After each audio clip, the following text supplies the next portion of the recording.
What's up guys, we're back with the latest tech scoop. Today we'll be taking a look at Samsung's testing of Exynos 2200 with AMD, a brand new Exynos 1200 with AMD as well for everyone. Camera detail of the S22 Ultra finally revealed, and more stuff. Let's get right into it. So as we know, Samsung is testing out the Exynos 2200 with AMD with various configuration. We already seen how it performs with the older architecture, which is completely destroying all the other Android phones and leveling the scores with the Apple A14 chip. Now it's confirmed that Samsung is indeed testing it out with the latest Cortex X2 core. That's right, Codes X2 was announced recently by ARM officially, and it promises an extra 16 boost in performance compared to the previous generation. Now sadly we don't know the actual result just yet, which is a bit of a bummer, but things are actually looking great. Some even expect Samsung to possibly touch the Apple M1 level performance. That is just crazy. If they actually manage to do that, there's definitely a strong possibility of that happening, because as we have seen, even with the older architecture, Exynos 2200 with AMD levels the Apple A14 in the iPhone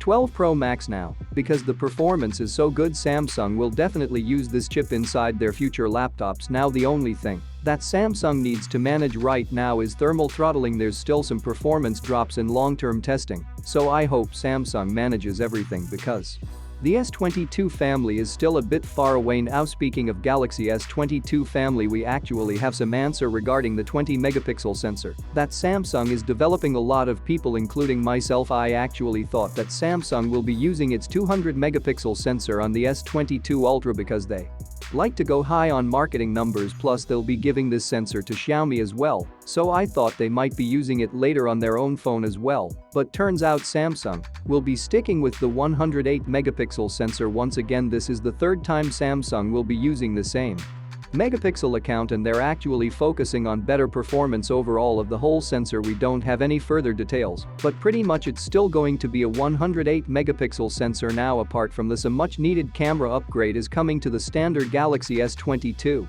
and the S22 Plus. According to Ice Universe, Samsung will be introducing a brand new 50-megapixel sensor for the S22 and the S22 Plus. That's not the only big upgrade for the non-Ultra models. According to Twitter leakster, Samsung could bring the refresh rate display across all Galaxy S22 models, which means better battery life. I have to say, all this stuff is very exciting, especially the base S22 and S22 Plus. Finally, we're getting the big camera upgrade along with this. I can't wait to see what Samsung does with its 4th generation 108-megapixel sensor, the ISOCELL HM4. Now lastly, AMD for everyone is actually happening. Samsung is said to be working on a brand new Exynos 1200 chip with AMD. This chip will utilize latest ARM architecture along with the latest cores, but it won't use the Cortex X2, just like last year's Exynos 1080, which missed out on the Cortex X1, so the performance will definitely not going to be on the level of Exynos 2200, but still combined with the AMD, it has the potential to be pretty fast, and of course it will be a very attractive option for third-party brands including Vivo, Oppo, OnePlus, especially Vivo. They already use the Exynos 1080 on their Vivo X60 Pro. Apart from Vivo, another big customer that could very well utilize this brand new chip is Google. So that's all the latest news. Some much needed questions are finally answered. Exynos 2200 will indeed rock the Cortex X2 core, and of course AMD for everyone. Let me know your thoughts in the comments section below. With that being said, I'll catch you guys later.